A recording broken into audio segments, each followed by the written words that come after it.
This channel does not promote any violent, harmful, or illegal activities. All content provided by this channel is meant for an educational purpose only. মদ খাওয়া অপরাধ নয়, কিন্তু মদ খেয়ে গাড়ি চালানোটা অপরাধ। ট্রাফিক পুলিশ ওই মুখে নল ঢুকে ফু দিতে বলে না, ওই তখন চেক করে নেওয়া হয় ব্রিথ অ্যানালাইজার দিয়ে। যদি দেখা যায় যে অ্যালকোহল রয়েছে, ধরা পড়লে 10,000 টাকা জরিমানা, দ্বিতীয়বার একই অপরাধ করলে 15,000 টাকা জরিমানা এবং কারাদণ্ডও হতে পারে। এবার তৎসত্ত্বেও অনেক জায়গাতেই দেখা যায় যে এই টেস্ট তো হয় না। কেন? অন্তত হাসপাতালগুলোতে কেন হয় না? কারণ অভিযোগ তো আমরা যা পাই, বারবার চিকিৎসকরা যেটা বলছেন, এই হাসপাতালগুলোতে নাকি মাতালদের অবাধ প্রবেশ। মাতালদের যে হাসপাতালে ঢুকতে পারবেন না, মদ খেয়ে কেউ যদি অসুস্থ হয়ে পড়ে থাকে তো হাসপাতালে নিয়ে যেতে হবে, এটাও ঘটনা। কিন্তু মাতাল পেশেন্ট পার্টি তারা হাসপাতালে ঢুকবে আর ডাক্তারও কাজ করে যাবে, এই দুটো ঘটনা একসঙ্গে হওয়াটা কতটা সহজ বা সম্ভব কখনো একবার ভেবে দেখেছেন? যত সরকারের অসুয়াপনা আন্দোলনের প্রতি এবং দুষ্কর্ম যারা করেছেন তাদের প্রতি সহৃদয়তা যত বাড়ছে, তত মানুষের চোয়াল শক্ত হচ্ছে। আর সরকার যদি এখনও না বোঝে যে তারা কোন ভুলগুলো করেছে এবং তারা কিভাবে দুষ্কৃতীদের প্রশ্রয় দিয়েছে, সেইগুলো ভুল না বোঝে এবং ভুল সংশোধনের জন্য সদর্থক স্টেপ না নেয়, তাহলে কিন্তু সময় খারাপ হতে যাচ্ছে, আরও খারাপ হতে যাচ্ছে। এই ঢেউগুলো যদি গ্রামগুলোতে পৌঁছয় পশ্চিমবঙ্গের, তাহলে কিন্তু সরকারের আসল ব্যথা সেই রাজনৈতিক ব্যবস্থার পক্ষে কিন্তু বেদনার হবে সেটা, এবং তারা যত তাড়াতাড়ি সেটা বুঝতে পারেন ততই তাদের মঙ্গল। আমাদের সিদ্ধারার জোর আছে, আমাদের এথিক্স এর কাছে আমরা ক্লিয়ার, পরিষ্কার। যদি আমাদের কর্মবিরতির পথ থেকে সরে আসতেই হয়, আমরা মানুষের কথা ভেবে আসবো, কারোর এথিক্যাল জ্ঞান ভেবে আসবো না। আমরা এই প্রতিশ্রুতি দিচ্ছি যে আমরা প্রয়োজনে আমাদের জীবন বাজি রেখে বুঝিয়ে দেব যে এই আন্দোলন নাগরিক আন্দোলন এবং সবাই আমরা একটাই পক্ষ, সেই পক্ষের দিকে আসবে কিনা সরকার সেটা বুঝুক, নাকি উল্টো পক্ষ হয়েই তারা থাকবে। কি বুঝলেন? সেই গান্ধীর আমলের অহিংস সত্যাগ্রহ এখনো চলছে। গান্ধী কি বলেছিলেন? প্রতিষ্ঠানকে তিনি লাগাতার চ্যালেঞ্জ করে যাবেন, যতক্ষণ না প্রতিষ্ঠান প্রতিক্রিয়া দিচ্ছে ততক্ষণ চ্যালেঞ্জ করবেন। এখানে ডাক্তাররাও কিন্তু সিস্টেমকে টানা চ্যালেঞ্জ করে যাচ্ছেন এবার। আর এই চ্যালেঞ্জের মোকাবিলা পরিস্থিতি অনুযায়ী করছে সরকার। হ্যাঁ, অবশ্য পরিস্থিতি, সময় এগুলো খুব ইম্পর্টেন্ট, জানেন তো। ধরুন গতকাল থেকে মুখ্যমন্ত্রী মমতা বন্দ্যোপাধ্যায়ের পুরো মনোসংযোগটাই ওই শারদ শুভনন্দনে। তৃণমূল পরিচালিত সংবাদপত্র জাগো বাংলার পুজো সংখ্যার উদ্বোধনে গিয়ে তিনি বলেছেন তিনি চান কথা কম, কাজ বেশি। মমতা বন্দ্যোপাধ্যায় কি ঘুরিয়ে জুনিয়র ডাক্তারদের কর্মবিরতিকে খোঁচা দিলেন বা আন্দোলনকে? যারা মানুষের সেবা করে না, কাজটা করে নিঃশব্দে, আর যারা কাজ করে না তারা বক বক বক করে করে বকে বেশি। আমি চাই কথা কম, কাজ বেশি। এত কথা না বলে মাননীয় মুখ্যমন্ত্রী আমাদের দাবি দাওয়াগুলো যদি মিটিয়ে দেন, তাহলেই তো আর এত কথার প্রশ্ন থাকে না। তাহলে উনি যখন আন্দোলন করেছিলেন, তার মানে কি তাহলে উনিও মানুষের জন্য চাননি বলে আন্দোলন করেছিলেন? তো আপনি একটা মানুষের সেবা করতে পারেননি মুখ্যমন্ত্রী হয়ে, স্বাস্থ্যমন্ত্রী হয়ে, আর আমাদের কাছে এক্সপেক্ট করছেন পুরো রাজ্যবাসীর সেবা চাওয়ার জন্য। মানুষের আমাদের পাশে আছেই, যারা কিছু হসপিটালে গিয়ে ঝামেলা চালাচ্ছে তাদের কথা আমরা বলতে পারবো না, সেগুলো তো হতেই থাকবে। তো উনি তো আমাদের উৎসবে ফিরতে বলেছেন, উনি আমাদের অনেক কথাই বলেছেন, আমরা সবই শুনছি। অনেকে বলেন কেন পুজো করব, কেন উৎসব করব? আরে আমাদের তো 12 মাসের 13 পার্বণ কথাটা দীর্ঘদিন ধরে আমরা শুনেই আসছি। আমরা সব কাজ করি, ধর্মকর্মও মানি। টপ টু বটম করাপশনের সঙ্গে যুক্ত। উনি স্থির থাকবেন না থাকবে, ওনার তো কোনো চিন্তা নেই। উনি যেদিকেই তাকাচ্ছেন সেদিকেই করাপশন, এবং নিজে শেল্টার দিচ্ছেন করাপশনকে। মানুষের বিপদের সময় মানুষের পাশে না থেকে বরং উনি বেশ করেছি একটা মনোভাব নিয়ে চলছে। পিতৃপক্ষ, মাতৃপক্ষ অনেক কিছু করতে করতে পিসিপক্ষে শেষমেশ পুজোর উদ্বোধন করেছেন। উৎসব নয়, হতে পারে না। বাংলার উৎসব বন্ধ হতে পারে না। রাজনীতির দরকার নেই, যারা রাজনীতি করছে তারা ছোট মনের পরিচয় দিচ্ছে। উৎসবটা সর্বজনীন, সবাই মিলে উৎসব করছে। উৎসব মানে শুধু আনন্দ নয়, পেটের রুটি, সেটাই হচ্ছে উৎসব। পেটে খালি থাকলে সারা বছর সে প্রতিবাদ করতে পারবে না। ফিরহাদ হাকিমের কথাগুলো ঠিক পরিষ্কার হল না, জানেন তো। তিনি রাজনীতি তুলে দেওয়ার কথা বলছেন নাকি? তাহলে তিনি নিজে করবেন কি, নাকি বিরোধীদের রাজনীতি করতে বারণ করছেন? তাহলে শুধু তারা করবে। আর উৎসবের সঙ্গে এই যে গরিব মানুষের পেটের অ্যাকাউন্টটা লিঙ্ক করে দিলেন, ওই যেরকম প্যান বা আধারের সাথে আমাদের ব্যাংক অ্যাকাউন্ট লিঙ্ক হয়ে যায়, সেরকম অনেকটা কেন দিলেন? উৎসব তো হবে, মধ্যবিত্ত খরচ করবে, আমরা জানি। সেই টাকা চুইয়ে গরিবের কাছে পৌঁছবে, সেটাও আমরা জানি। তাহলে আপনারা কি করছেন? কর্মসংস্থান মানে কি কেন্দ্রের 100 দিনের কাজ আর দুর্গাপুজো? তাহলে তো বলতে হবে যে এই যে চারপাশে এই এত পুজো মণ্ডপ, এগুলো সবই তো সরকারের ব্যর্থতার একটা প্রতীক।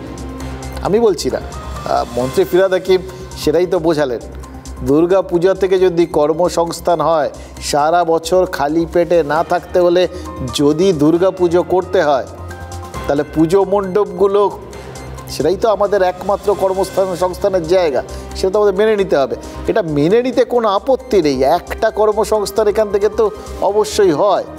এবং সত্যি কথা বলতে কি, উৎসবটা না করার কথাও তো কেউ বলেননি, কিন্তু জোর জার করে উৎসবটা, দেখুন উৎসব তো মনের আনন্দের জায়গা, সেটাকে গায়ের জোরে করানোর একটা এরকম ব্যাপার কোথাও যেন চলে আসছে, তাই না? এই জায়গাতেই না মানুষজনের কোথাও গিয়ে ধাক্কাটা লাগছে, যেটা তারা এতদিন স্বেচ্ছায় করে এসছেন, এবারও করবেন। সেটাকেই আবার কেউ যদি জোর করে করতে বলেন, তাহলে তো তাদের মধ্যে একটা মিসম্যাচ তৈরি হবে, দ্বন্দ্ব তৈরি হবে যে এটাই তো আমরা করি, পুজো এসছে, দুর্গা পুজো এসছে, আমরা দুর্গা পুজোয় থাকবো, আমাদের মানসিক অবস্থা যেরকম থাকবে সেইভাবে থাকবো। কেউ জোর করছে কেন? এতদিন তো কেউ বলেনি আমাদের দুর্গা পুজো করার দরকার, আজ বলতে যাচ্ছে কেন? ধরুন এইবার এই কর্মসংস্থান, দুর্গমণ্ডপ, এই বিষয়গুলোকে ধরে ডাক্তাররা যদি অন্যভাবে ব্যাখ্যা করতে শুরু করেন, শাসক দল তারা কি আর উৎসবে ফেরার আহ্বান জানাতে পারবে? প্রতীক নিয়েই তো নাজেহাল শাসক দল, তাই না? আরজিকর হাসপাতালে তিলোত্তমার একটা প্রতীকী মূর্তি বসেছে, সেটাই যন্ত্রণা ক্লিষ্ট একটা মুখের অবয়ব। সেটা নিয়ে শাসক দলের নেতারা কিন্তু যার পোনাই অস্বস্তিতে নানা রকম আপত্তি জানাচ্ছেন। কেন? কারণ ওই যন্ত্রণা ক্লিষ্ট মুখ যদি তিলোত্তমার এক স্বাভাবিক মূর্তি প্রতিষ্ঠিত হতো, তাহলে কি হতো? বহু বছর পরে ধরুন কোনো রোগীর পরিবার তারা হাসপাতালে এলেন, মূর্তিটা দেখলেন, তলার লেখাটা হয়তো ততদিনে ঝাপসা হয়ে গেছে, কষ্ট করে পড়তেও ইচ্ছে করলো না। এটা মূর্তি টুর্তি দেখে ভাববেন, হ্যাঁ এই নিয়েও একজন ডাক্তার ছিলেন, নিশ্চয়ই হাসপাতালের জন্য অনেক কিছু করেছেন টরেছেন, তাই মূর্তি বসিয়েছে, তার বেশি আর কারোর কিছু মনে হবে না। কিন্তু যদি এই যন্ত্রণা ক্লিষ্ট মুখটা কেউ দেখে, তাহলে তার মনে হবে যে কে এমন যে হাসপাতালে এরকম যন্ত্রণা পেয়েছে। কৌতূহল জাগবে, সে হয়তো লেখা পড়বে বা পুরো ইতিহাসটা জানতে চাইবে। সে জানতে চাওয়াটা তো সবার জন্য সুখকর নয়, তাই না? তাই কি এত আপত্তি? এটা যে যন্ত্রণার, এটা যে প্রতিবাদের, এটা যে আর্তনাদের, সেইটাই শিল্পী চেষ্টা করেছেন। সেই যন্ত্রণার জায়গায় শিল্পী এখানে তুলে ধরার চেষ্টা করেছেন। যে কথাটা ভাষায় আমি প্রকাশ করতে পারছি না, বলতে পারছি না, সেই কথাটাকে আমি মনে করেছি যে এই ভাস্কর্যের মধ্যে বোধহয় প্রকাশ করা সহজ হবে। খানিকটা যেন একটা মনে হবে যে তারই মুখ, একটা যন্ত্রণা ক্লিষ্ট মুখকে যদি মূর্তি বলে বসানো হয়, আমার মনে হয় তার প্রতি আবেগ দেখানো, তার ন্যায় বিচারের লড়াই আর গাইডলাইন ভঙ্গ করে এই ধরনের মূর্তি বসানো, এই দুটো বোধহয় সামঞ্জস্যপূর্ণ নয়। তারা তাদের সহপাঠীর জন্য একটা মূর্তি বানাবে, স্মৃতি রক্ষা করবে, কিন্তু স্বাভাবিক। ডাক্তারদের এই মনোভাব যথার্থ, তারা সঠিক কাজ করেছেন বলে আমি মনে করি। তৃণমূলের নেতারা কে কি বললেন এসে যায় না। মানে শুধু মানুষ নয়, নির্জীব মূর্তিও যদি মুখ খোলে, তাহলে শাসক দলের নেতারা অস্বস্তিতে ভোগেন। এবার উদ্বেগটা কিসের? যদি মূর্তির মুখ দিয়ে সত্যিটা সবাই জেনে যায়, সেখানে তো যদি সজীবরা মুখ খোলে তাহলে তো আরও বড় বিপদ আসতে পারে, তাই না? এই যে রায়গঞ্জের বিধায়ক কৃষ্ণ কল্যাণী, তিনি মুখ খুলেছিলেন, কলম খুলেছিলেন বলতে পারেন। তাদের কাল রাত থেকে কি পরিমাণ হইচই, হঠাৎ তিনি সোশ্যাল মিডিয়ায় পোস্ট করেছিলেন যে সিস্টেমের বদল না হলে তিনি রাজনীতিই ছেড়ে দেবেন। ভাবুন কত কষ্ট করে একটা বিধায়ক হয়েছেন, বিজেপির থেকে ছিলেন, সেখান থেকে তৃণমূলে গিয়ে সাংসদ পদে দাঁড়িয়ে হেরে আবার উপনির্বাচনে দাঁড়িয়ে তারপর জিতে বিধায়ক হয়েছেন। মানে এত কষ্ট করে বিধায়ক হয়েছেন, তিনি বলছেন রাজনীতি ছেড়ে দেবেন। অবশ্য দিন ফোরানোর আগেই কৃষ্ণ কল্যাণী বলেছেন এটা ছোট্ট ভুল বোঝাবুঝি হয়েছিল, মিটে গেছে। তার মানে বিষয়টা আর পাকেনি। কেউ হয়তো অত্যন্ত দায়িত্বশীল কেউ দায়িত্ব নিয়ে গোটা বিষয়টা সমাধান করে দিয়েছেন।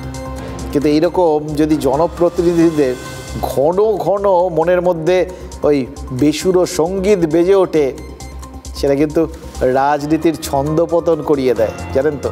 কোনো শক্তিশালী দলের কাছেই এটা কিন্তু স্বস্তির বিষয় হয় না। কৃষ্ণ কল্যাণী ওখানে আছে রায়গঞ্জের পুজোয়, কোথায় দেখতে পাচ্ছি না তো, হাত তুলুন তো। ওই তো কৃষ্ণ কল্যাণী আজ সকালে ঝগড়া করেছে, ঝগড়া মিটে গেছে তো? না, এটা যে কারণে করেছিলাম যে একটা মিসআন্ডারস্ট্যান্ডিং হয়েছিল সেটা ক্লিয়ার হয়ে গেছে, সেই জন্য পোস্টার ডিলিট করে দিয়েছি। তৃণমূলের জেলা সভাপতি তো বকলমে একমাত্র ডিএমই হয়, আমরা জানি, যেটা ভাগ বাটোয়ারার গন্ডগোল হতে পারে। ডিএম হয়তো বা একটু ডিএম এর মেরুদণ্ড সোজা আছে, মেরুদণ্ড নমনীয় না। ডিএম এর স্বাভাবিক কারণে তার সাথে এই যে আনবান না হওয়া, সেটা আর কিছুই নয়। যে বললাম ব্যবসায়ী মানুষ যেটা বোঝেন প্রফিট অ্যান্ড লস, সেই জায়গায় গিয়ে কোথাও হাতে ঘা লেগেছে, তার ফ্রাস্ট্রেশন সোশ্যাল মিডিয়ায় দেখতে পাচ্ছি। মানে যেটুকুনি যা ওই সোশ্যাল মিডিয়া পোস্ট দেখে বোঝা যায়নি, আজকে এই পরপর বক্তব্যগুলো শুনলে আপনারা বুঝে যাবেন এক্স্যাক্টলি কি হয়েছিল। দেখুন, মুখ্যমন্ত্রী আজ ভার্চুয়ালি শয়ে পুজো উদ্বোধন করেছেন। তিনি তো বলেনি ধর্ম যার যার উৎসব সববার, কিন্তু দুর্গা শিবের উৎসবে কি কেষ্টর ঠাঁই হবে না? এটা কিন্তু বড় প্রশ্ন, জানেন তো। মানে উৎসবে ফেরার আহ্বানে সাড়া দিয়েই তো কত আশা নিয়ে তিনি দিল্লি থেকে ফিরেছেন, অথচ এখন পর্যন্ত মমতা বন্দ্যোপাধ্যায়ের সঙ্গে দেখা হলো না। মেয়েকে নিয়ে কলকাতায় বসে রয়েছেন অনুব্রত মণ্ডল। আজ দুর্গাপুজোর ভার্চুয়াল উদ্বোধনে তৃণমূল নেত্রী বীরভূমের সব নেতা, সব জনপ্রতিনিধির নাম নিয়েছেন, কিন্তু তাৎপর্যপূর্ণভাবে জেলার সভাপতি, জেলা তৃণমূলের সভাপতি অনুব্রত মণ্ডল, তার নামটা নেননি। বুঝতে পারছেন তো, রাজনীতিতে মুখ খোলা আর না খোলা দুটোই অস্বস্তির হতে পারে। শুধু স্থান, কাল আর পাত্রর ওপর নির্ভর করে ব্যাপারটা।